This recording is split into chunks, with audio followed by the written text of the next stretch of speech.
E um mercenário tem mais coração, tem mais piedade do que um rei. Que rei é esse? Que nobreza é essa? Que um mercenário tem mais nobreza que um rei? Divino, divino. Senhores, eu pergunto, qual é a vontade do rei de Tebas? Creonte? Eu não sei. Porque... Protesto. Você acabou, no início você falou que ele não era rei. E agora você acabou de dizer que Creonte era o rei de Tebas. Que contradição é essa da defesa? Me explique. Falando em contradição, o amigo disse aqui, seu amigo, seu companheiro disse aqui que Creonte tinha falado que as leis que deveriam ser obedecidas eram a lei de Deus. Eu acho que foi mais ou menos isso. Senhores, contradição,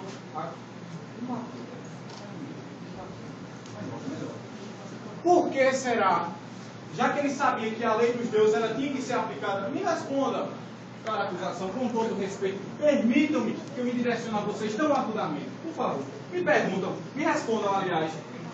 Todo rei, quando ele ia subir ao trono, já que vocês estão dizendo que é o rei Creonte, vamos falar do resultado. Ele, intrinsecamente, ele sabia que ele tinha que obedecer às leis divinas, intrinsecamente. Porque ele sabia que se as leis divinas elas não fossem cumpridas, haveria uma punição para a cidade. Negar rito funerário ao morto significava pecado ou ato de híbris. Se os senhores estudaram, híbris significa desmesura, soberba, prepotência, arrogância, tudo que não presta, senhores. E ele, como rei, sabia, evidente, observava todas as leis divinas, ele sabia que se ele fizesse isso, negando o rito funerário, uma deusa grega chamada Nêmesis desceria do céu como a proteção divina. E ela mandaria por toda a cidade maldições. Aquele que não fosse sepultado devidamente. E a Perséfone, esposa de Hades, lhe dizia: eu não fui sepultado. Perséfone, se os senhores não sabem, ela é a deusa que manobra o ciclo da colheita. Caso você não tivesse sido inumado, ela iria reclamar a Perséfone. E Perséfone moraria na cidade e iriam mandar um monte de maldição, colheita mal. E eu pergunto: que rei é esse? Que sabia de todos os problemas que ia acontecer e, infelizmente, negou o rito funerário. Hilário. Antes de mais nada, eu gostaria de explicar um pouco sobre a deusa Nêmesis. O senhor falou... Nêmesis? Ah, o que é essa? Bom, a questão é assim: a deusa Nêmesis, filha de Nix, era a deusa da justiça distributiva. Senhores, ela punia as pessoas. Punia. E eu lhes pergunto, senhores, reiterando o que eu disse no começo, se o direito natural foi violado, a quem ela puniu, senhores?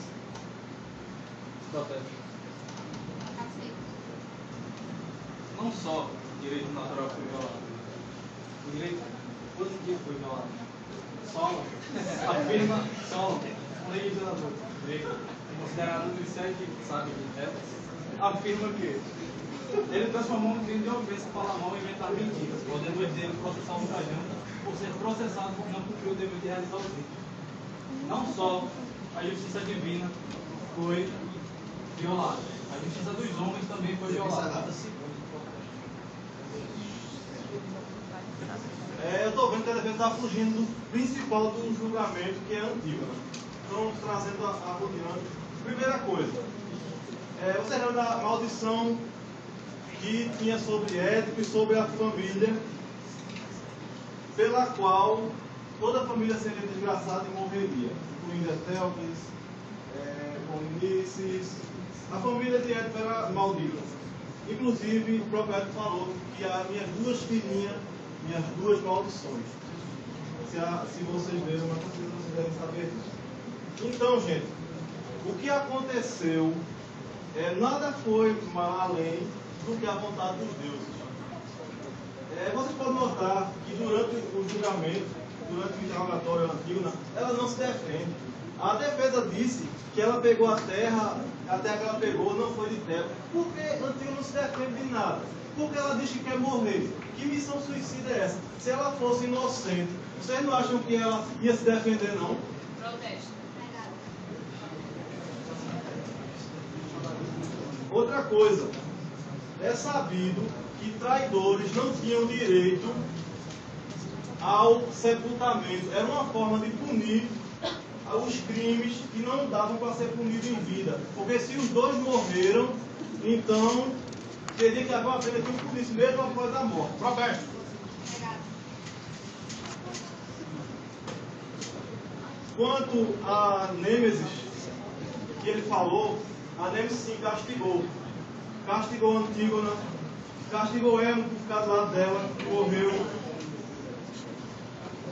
Castigou Polinices, Etéocles, todos esses que compactuaram da traição foram castigados e morreram. Portanto, está provado que o direito divino, o direito natural estava do lado de Creonte. Porque vocês vejam que depois de tudo, quem continuou sendo rei de Tebas? Creonte.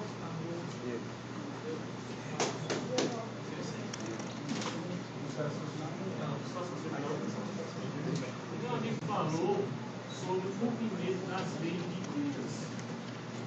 Eu acho que eu já falei, o pessoal já escutou, que pelos deuses, qualquer direito, independente se é um bom ou um mau cidadão, tem direito ao seu casamento. Segundo, por quê? Caso a pessoa não fosse sepultada, traria 100 anos de maldição sobre a cidade. Segundo, Antígona sabia, pelos costumes e pela crença da época, que se caso alguém da sua família morresse, os únicos que poderiam fazer os rituais fúnebres e fazer o sepultamento da pessoa seria a própria família.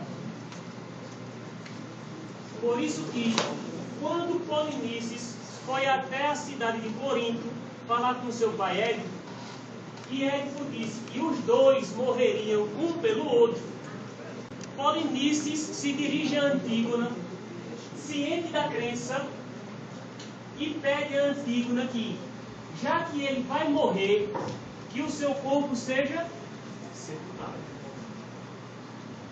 E Antígona, por um momento, relutou, pedindo para que ele não participasse da guerra, que esquecesse. Ele diz: olha, não tenho como voltar atrás. Eu não sei o que dizer ao exército que está à minha espera. E ele diz: se caso eu morra, assim como disse meu pai, que eu venha a ser sepultado. E o que aconteceu? Antígona fez o pacto com seu irmão. E ela, consciente, cumpriu o pacto. Porque sabia que, se caso não fosse sepultado, traria o seu irmão, sua alma ficaria vagando, porque não estaria presa, ficaria vagando, traria maldição sobre a cidade. E, inconsequente, viria até Antígona lhe cobrar o funeral. Por isso que, ciente e arriscando até sua própria vida, sob um decreto de um regente que não teve validade alguma, porque Sócrates diz que tem que ter um consenso da população para que qualquer decreto, norma ou lei tenha vigor. Ou seja, foi simplesmente um passo abusivo de Creonte, com a finalidade de acabar com toda a linhagem de Laio, de Édipo, de Etéocles, de Polinices, de Antígona, de Ismênia. Por quê? Era a intenção dele acabar com toda a linhagem.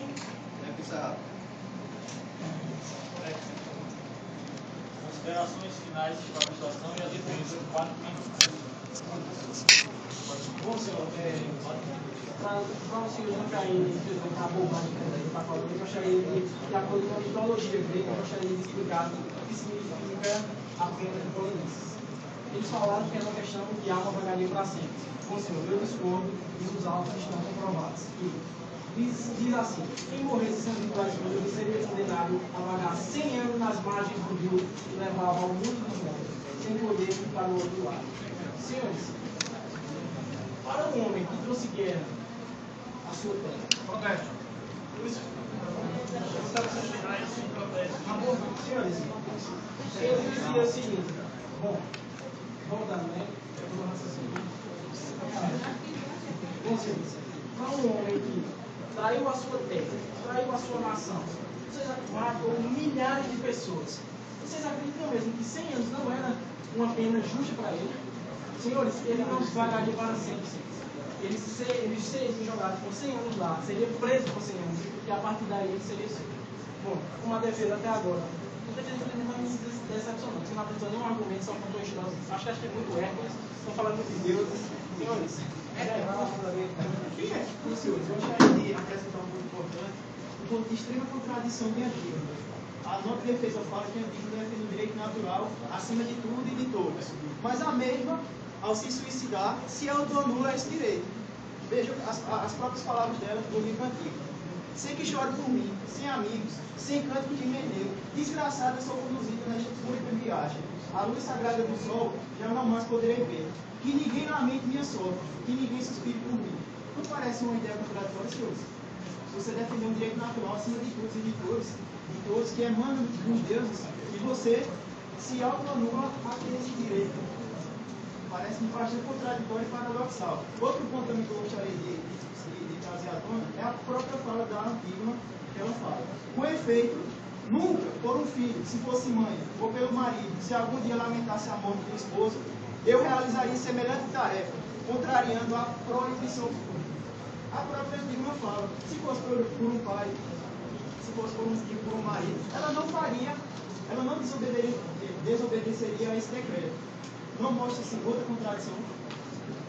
Bom, senhores, eu deixo essa interrogação em vocês. Eu quero trazer uma analogia da vida real que mostra um caso semelhante nos dias de hoje.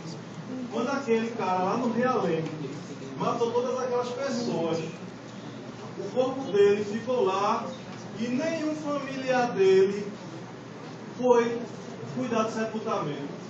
Eu quero que vocês pensem nisso. Outra coisa, Hitler matou 6 milhões de judeus. Vocês acham que ele merecia um funeral por esse feito?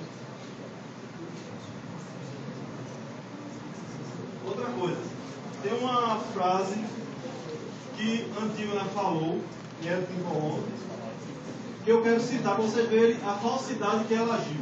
Ela disse assim, quando chegou lá em Núcleo do Pai Paulo: devemos nos adaptar, meus pais, às tradições dos habitantes desta terra, obedecendo-lhes sempre e os ouvindo. Quer dizer, ela estava disposta a obedecer uma legislação que ela nem conhecia. Como é que essa mulher de uma hora para outra mudou de ideia? Porque ela queria justamente afrontar Creonte. Tudo dela foi na tentativa de tirar Creonte do poder. Mas, pelos deuses, está contra ela, e por ela ser maldita, o final foi que Creonte ficou no poder e ela morreu. Ela poderia ter até escapado da morte, porque primeiramente, você falou que ela falou que não, talvez, não enterraria, não fazia sepultamento, não encararia a mesma batalha por um filho, por um filho. Mas é o seguinte, irmão, sangue do sangue, cara. Imagina o seu irmão apodrecendo. Você não vai ficar o segundo, quer comparar Hitler com Paulo Início. O contexto é totalmente diferente. O contexto é totalmente diferente. Terceiro, a importância do rito funeral era outra. Era outra. A importância do rito funeral de hoje, na época, é outra. Outra coisa. Palavras de Creonte após acontecer toda essa desgraça. Ai, ai de mim, o autor destas desgraças. Sou eu e nunca as atribuirão a qualquer outro entre os mortais. Pois eu, só eu as cometi. Pobre de mim. Bonito, né? Eu achei. Tem um trecho aqui do próprio Creonte, que depois de tudo acontecido, de ter levado um inocente à morte, ele chega e diz assim, ó: erros de minha insensatez. Erros de minha insensatez.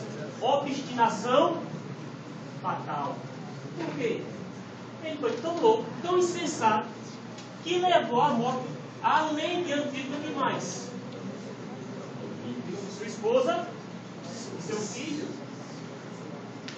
E vocês vejam o que diz Creonte com relação em um embate com Hemon. Ele chega e diz: Creonte, miserável, o que te leva a divergir tanto do teu pai? E ele diz: é que te vejo violar os ditames da justiça.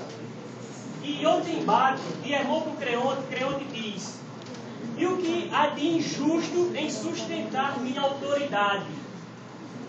Diz Hermon, não é vilipendiando os preceitos divinos que te sustenta a autoridade. Eu procurei saber o que é vilipendiando ou vilipendiar. Veja o que eu encontrei: aviltar, desprezar, menosprezar, tornar vil, desrespeitar, desacreditar, aguarentar, atasalhar, caluniar, despreciar, desabonar, desafamar, desaionar, desclassificar, desconceituar e uma série de outros adjetivos. Bonito. E isso classificou Hermon com relação à atitude do seu pai. Porque ele tinha quebrado os preceitos divinos. Meu amigo aqui contou uma história de um determinado lugar, e eu me lembrei de uma história de uma criança que um dia sentiu o desejo de ganhar uma carrocinha de madeira. Acho que alguém aqui já teve. E durante esse tempo ela tinha o costume de se ajoelhar e orar ou rezar, pedindo para que no dia de Natal o Papai do Céu lhe desse, ou o Papai Noel lhe desse essa carrocinha. E o pai passando escutou, mediante a conversa, a oração do menino com Deus, ou Papai Noel. E ele chegou, o pai, no dia de Natal, lhe pôs a carrocinha. E a criança, na primeira atitude, correu com essa carrocinha, se dirigiu até uma igreja, pegou o menino Jesus e levou para a praça para comemorar o ganho da carrocinha. Assim como essa criança tinha feito uma promessa, Antígona fez.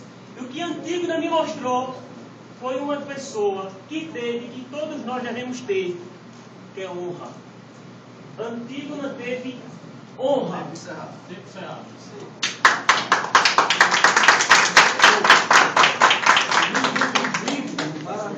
Fiquei muito feliz. Senhores,